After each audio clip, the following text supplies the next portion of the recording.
Hello and welcome back, and today, frankly, I want to talk about one of the most interesting NAS devices I have spoken about in years. It's a NAS that I've banged on about for the better part of a year, and it is this, the UnifyDrive UP6. Now, that cable looks a bit ugly there, doesn't it? So let's get rid of those, get rid of that. This is the Unify UP6 portable NAS. Now, we have talked about portable mobile NAS devices quite a lot in the last year and a half. They've gone from niche into something I would argue is something quite desirable in photo video editing circles. They're effectively allowing you a middle ground between traditional DAS storage and NAS storage, and still, whether you want to, get rid of the cloud or engage with the cloud. It allows you to take your data with you, leave it in one spot, connect all of your devices to it on the fly, get the job done, run it on battery if you choose, and then from there, on the go, slip it in your bag, and then crack on to the next job, synchronizing it with the NAS, synchronizing it with the cloud, ultimately bridging a lot of different technologies into one singular device. We've talked about mobile NAS devices quite a lot. We even did some demo testing when I did some cycling, then did some recording work, stuck it in the bag, cycled, talked to camera while it was backing up. But this one is one of the most egregious, overpowered mobile NASs I've ever seen. The TLDI rocks out with Gen 4 SSD slots, 6 of them inside. It arrives with Wi-Fi 6 connectivity. It runs its own Wi-Fi access point if you choose. It also has 10 gigabit networking there alongside USB 4 connectivity, which supports direct attached storage and allowing you to add bloody docking station eGPUs if you choose to. It arrives with an Intel Ultra processor inside. That Intel Ultra 5125H CPU, a 14-core CPU supporting via SODIMM up to 96 gig of memory inside. It has an LCD touchscreen. It is headless. You don't need to use a client app on your mobile phone, on your desktop client. Although I will argue more on that later on, this could do with some work. But this allows me to access, control, set the device up and more, with password protection and PIN protection there built in. More on that later. This is the most advanced portable NAS ever, with a 2-hour active battery inside. More on that later as well. And it's $1,600. It is not cheap. It is not like the 400 Nika model there. You mustn't think about this.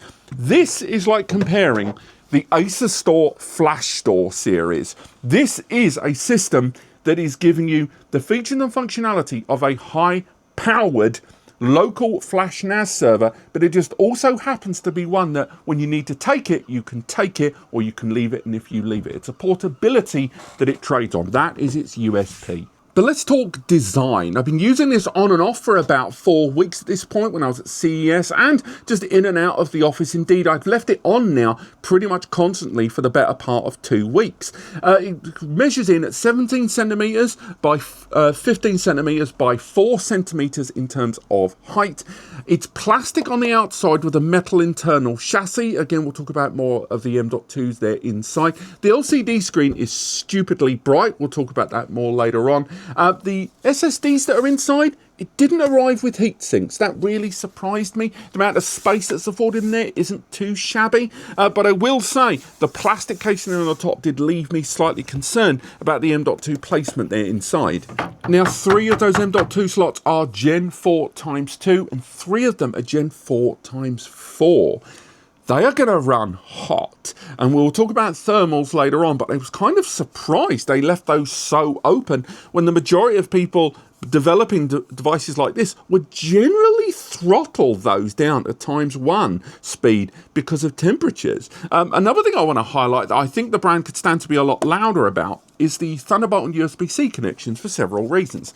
Number one, this device not only supports direct connectivity, that's right, each of these, you can connect them to a Windows or Mac system and get a 20 gigabit transfer in terms of traditional DAS. You can set it into mapped drive mode, or you can directly interface into it there quite easily, something that was already supported there on the UT2, although I think that feature is still in development and optimization on this device. But the direct connectivity as a Thunderbolt NAS is there.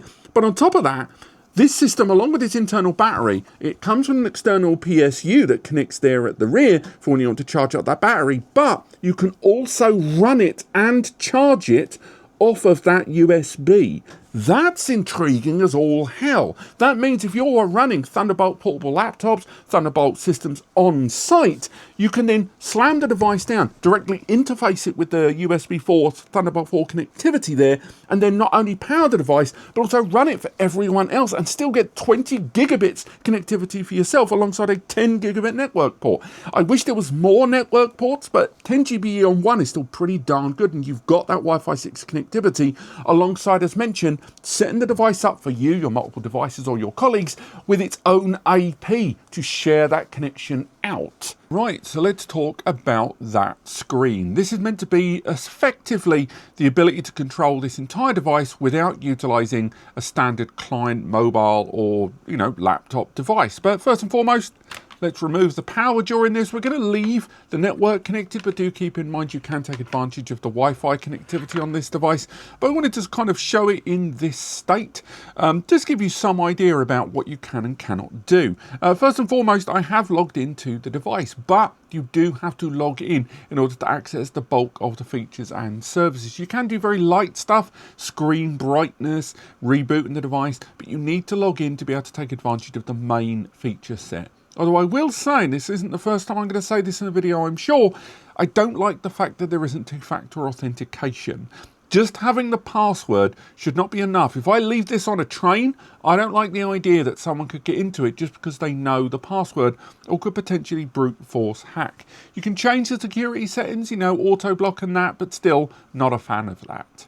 Essentially though, if you've ever used a mobile phone, you're going to know what you're doing here. Again, you've got the settings down there to navigate all of the features and services, from managing the Wi-Fi, connecting it to existing networks around you, to even managing the actual wired connection as well, changing some of the IP settings. Again, Bluetooth, if you want to Bluetooth into it, create your own AP, so the connected circle of devices accessed the device, you can do that, and therefore harnessing that AP there, I'll stop pressing the button multiple times, allowing you to be able to share this with other users. Again, this is that whole portability angle. Managing Samba there you can do, although you can't really manage any other services on this. Again, you can't activate, for example, SSH or Telnet services. File settings there, again, when you're uploading data to it, you can set those rules by default. So whether you're going to exist or create another copy, that's all there. Again, managing hardware, pretty light. As you can see, you can control the lights, but that's really it. Moving away from that, there's managing the screen. Again, lightness, whether you want to use a lock password, which I know does add an extra layer if you want to be able to use an extra layer beyond a password. But again, two-factor authentication on this I would have liked.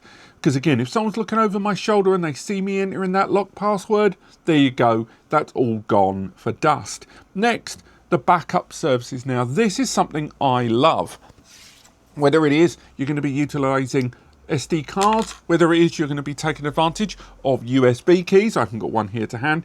Again, you could connect them in and set the rules of engagement, whether it triggers automatically, whether it replaces files, whether it's incremental. You can do all of that and set up those tasks. So when you take advantage of direct input on this device, you can then have those systems automatically triggering as you need.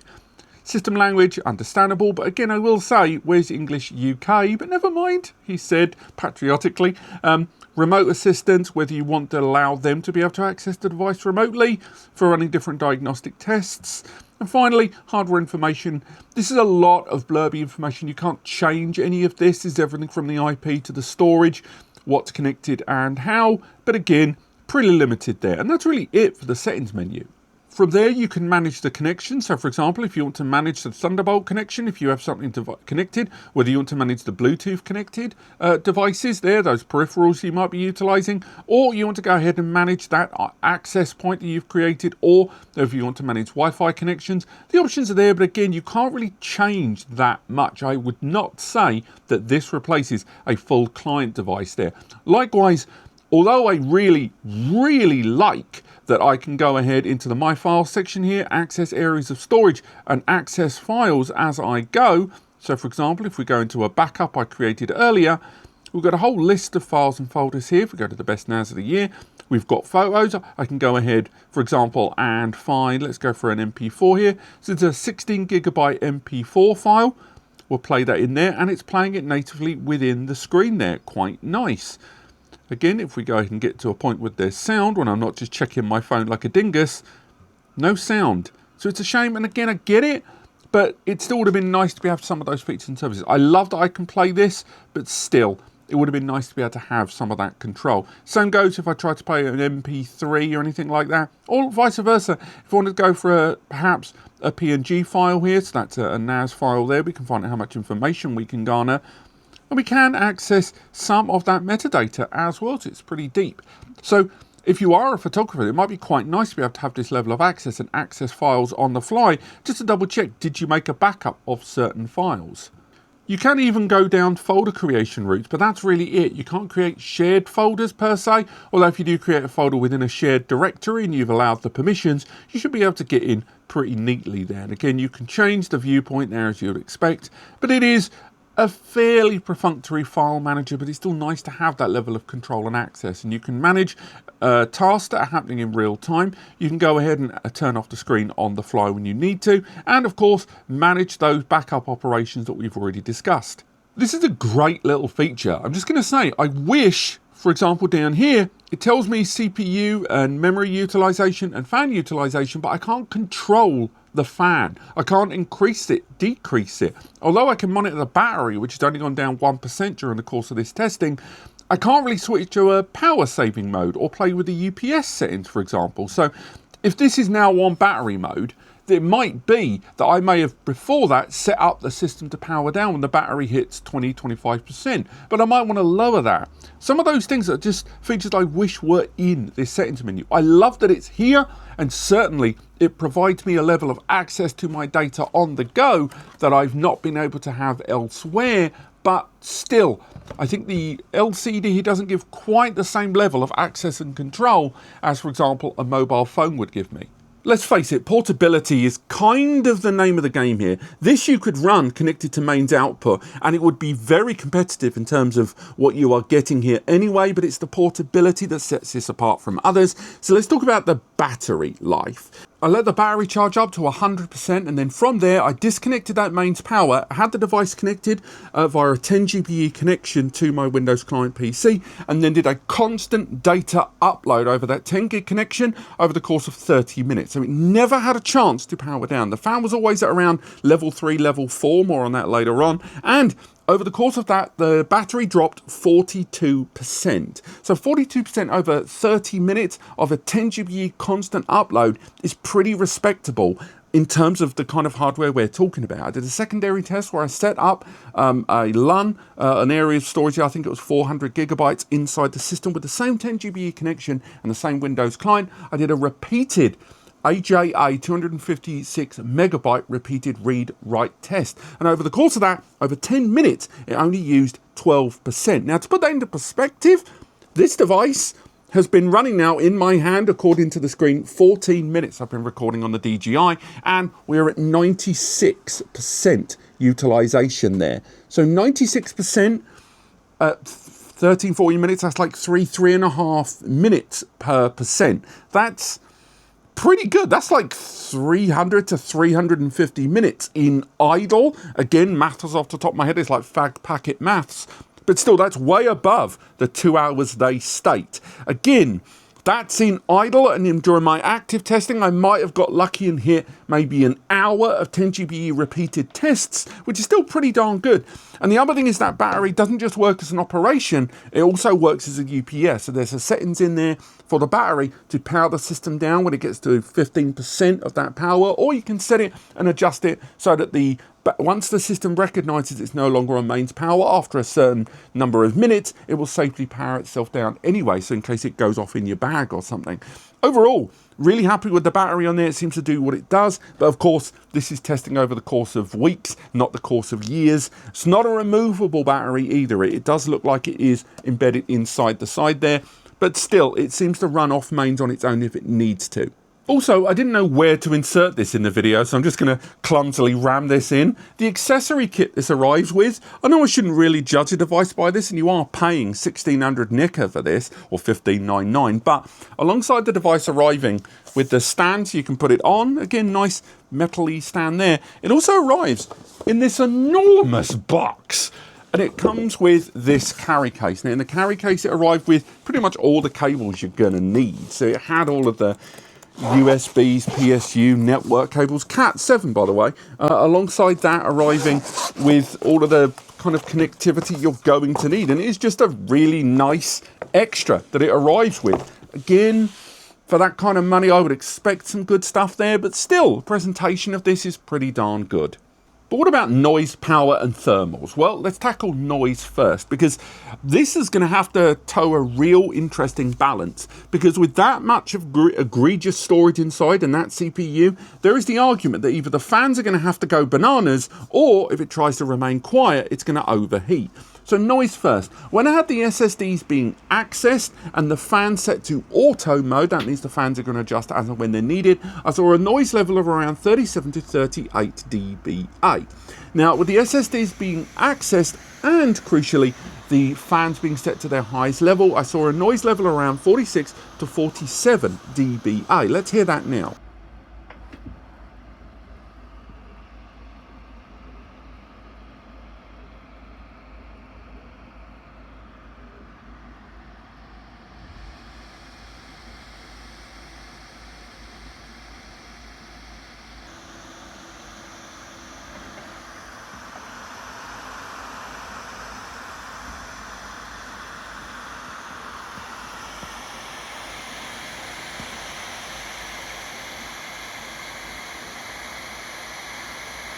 Actually, in terms of sound, one thing that is worth doing, this is still in operation right now while I'm talking. So why don't we just bring it nice and close to the mic? Let's be quiet.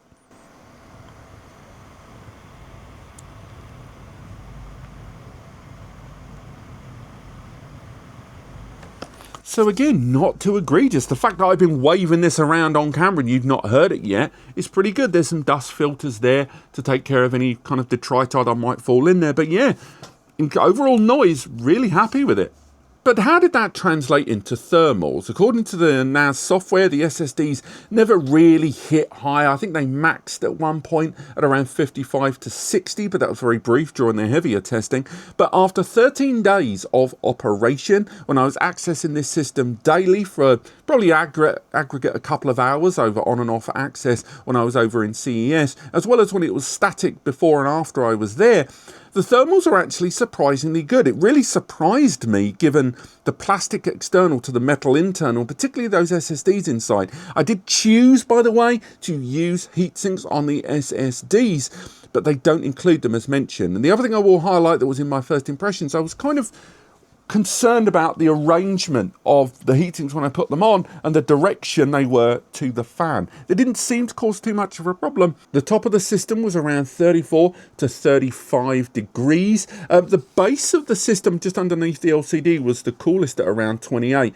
and around the LCD panel it was around 35 to 36. The vent chamber at the top, the ventilation where it runs through the top and the bottom of the device, was around 39 to 44, and it was the base around the SSDs that I saw probably the heat close to the top of around 44. So the heat sinks were seemingly doing their job, and they were the air was passing through the heat sinks that I attached out those vents at the top and the bottom seemingly quite well. I'd be interested to know though how this would react to much more extended periods, particularly if it's in a hotter environment, because even when I was in Vegas for CES, I was only really using it in the hotel areas or when I was in the media rooms.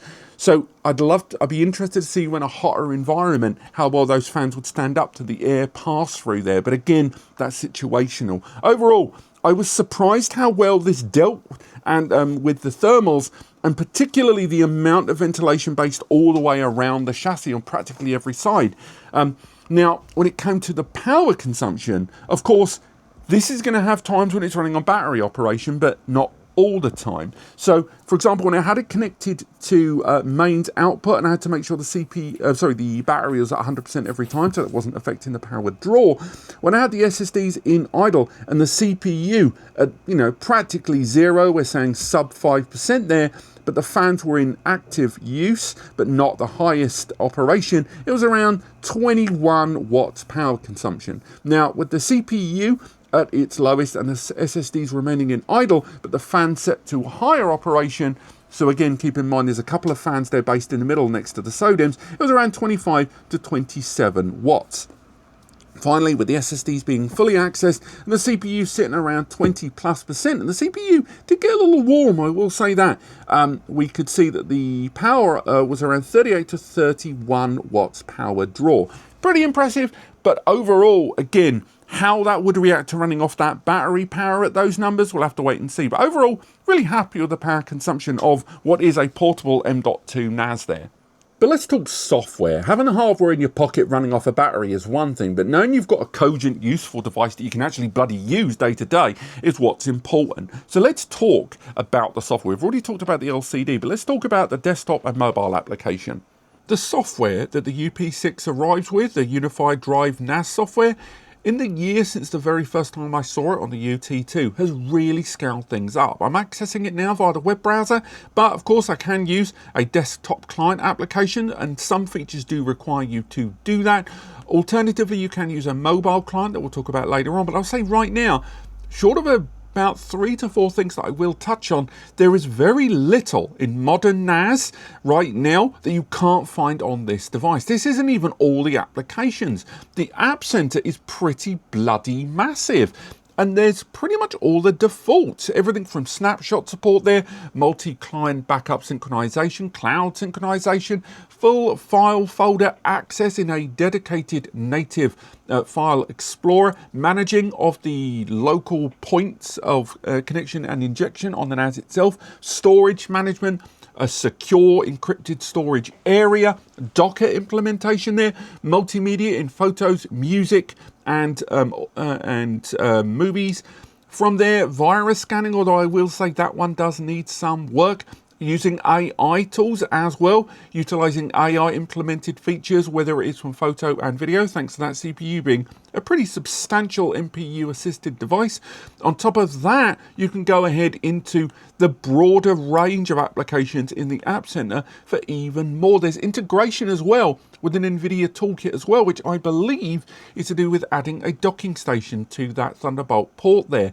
Overall, it's just a huge arrangement of tools. And in the near 2 weeks that I've been using this system on and off between other tests, I'll say right now, it has left me really, really impressed in the level of analytical presentation and just general little features. There's even the odd bell and whistle that I think other NAS brands could learn from. For example, a LAN speed test. It's a tiny thing. I've got this device connected over a 10 gig network from a 10 gig connected laptop, knowing that I can just do a native test. Why isn't this a thing on most NAS devices? Why do I have to go to a brand that I've not heard of, or most people have not heard of, I should say, to find a small but necessary feature like this?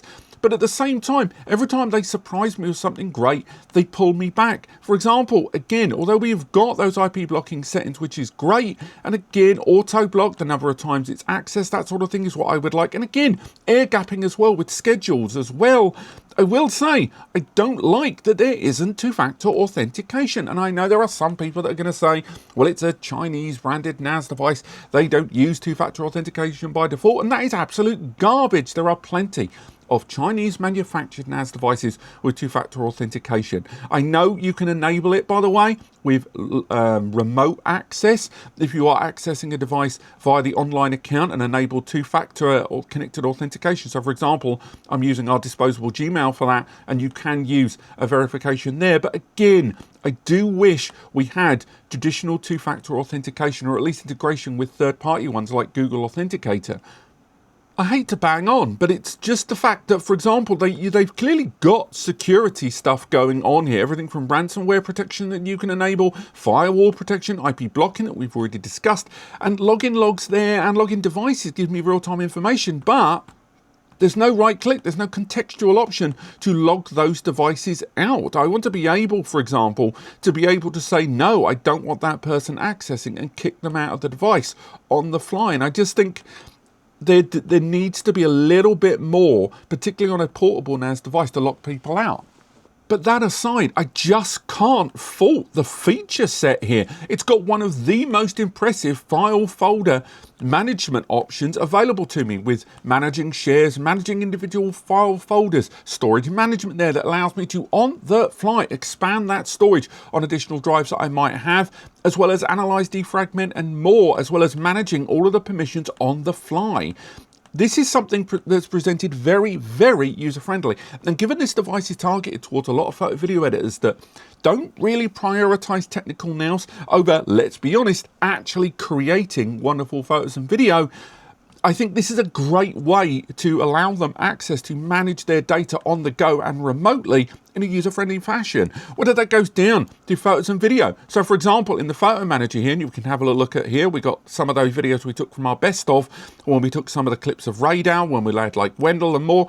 It's allowed me to not only use these videos here, and hopefully you won't get ID flagged, sorry about that, Brad, but everything that it gets analyzed for then gets fed into the AI services. So for example, intelligent AI features, it will allow it to start recognizing faces, start utilizing those features and more.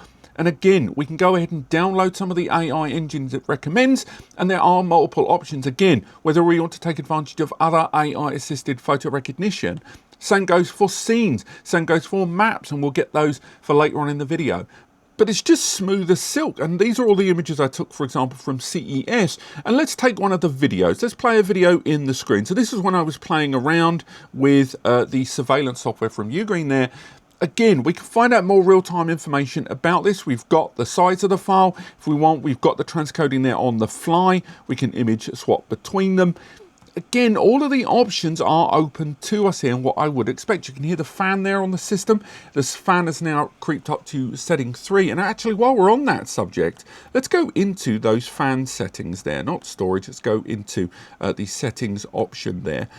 We can manage a lot of those options on the fly. Sorry, I'm not familiar with a lot of the icons so quick. If we go into the hardware and management there with the scheduled on and off as mentioned for air gapping, if we want to go ahead and change that fan mode from auto into cool, and again, hopefully in the video we've already played the noise settings, if not they'll come soon. Even managing that battery there, just like an internal UPS, whether it is you want to run from that or just use it as a traditional UPS. You can even factor in an external UPS that you might have knocking around on the network. It's all the features are there that I would want in a modern NAS device. There is nothing here that I wouldn't, give huge credit to another brand for including, and they've just rolled it in there. But this device is trading predominantly on its mobility, when I would argue it is a great standalone NAS. And if we move on to the client software, rather than using a web browser there, we have the same features and facilities, but it increases ever so slightly, not only in response time, but utilizing some of the local AI services as well. None of this is using remote AI for that matter as well. Length and breadth of things you can do, whether you want to set up a multi-tiered and multi-site backup operation, bang, done. You've got those options. Again, running all the way from the device, managing each of the local ports as well as remote access, network and cloud services there. Again, whether you want to use SMB onto another NAS or simplify things with another UnifyDrive, the options are open to you there. And again, you can set up all of the traditional filters on the fly as you go. On top of that, if you want to, you can go ahead with the cloud backups there. So you can stick to directly onto the cloud services to synchronize cloud spaces on the fly. On top of that, if you want to, if you're going to be connecting over 10 GBE with more specialized systems, why not take advantage of iSCSI? Because this device has got bloody iSCSI. I know as much because I've already set it up. If I go in here, I've already set up a remote connection with this. I've already set up a LAN over 10 GBE, so I can access this device either as a MAC network drive or as a traditional LAN if I choose to. The options are massive here on, again, let me remind you, a NAS brand that most people have never bloody heard of. And again, setting up snapshots, setting up that encrypted storage area if you want to go for the secure space.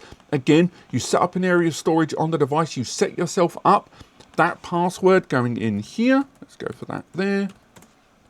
Again, enter your new password for the secure space, and then from there, this is an encrypted area that requires the extra layer of security. I still wish there was two-factor authentication, but again, all the bells and whistles are there. And as if that wasn't enough, then we switch over to the mobile application where we can pretty much manage most things. Now, saying most things, so for example, Docker, if you have Docker containers already up and running, you can manage them, but you can't create any kind of containers here. It doesn't allow you to create and manage them here. You can only manage pre-existing ones. And the same goes, by the way, for virtual machines. So for example, though I have the VM application up and running, I can't manage VMs here on the application services. And again, there are plenty of apps, and I've added them all to the desktop there, but still, the majority of features and services are manageable here. Whether it is I want to use those media tools that I mentioned earlier on, again, for upscaling photos and video, for compressing them or transcoding them offline, I can do that. The same goes for managing the security, although as mentioned, where is my two-factor authentication? The file folder manager, again, all built in here. I can manage it, as well as setting up a lot of those permissions and shares on the fly if I choose to.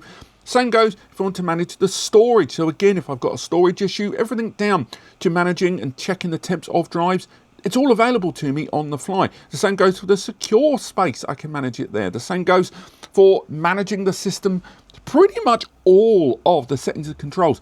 By the way, settings and controls that I feel were missing on the LCD display, some of these I would have loved to be able to control on that LCD display, because every single control setting here is open to me on the fly.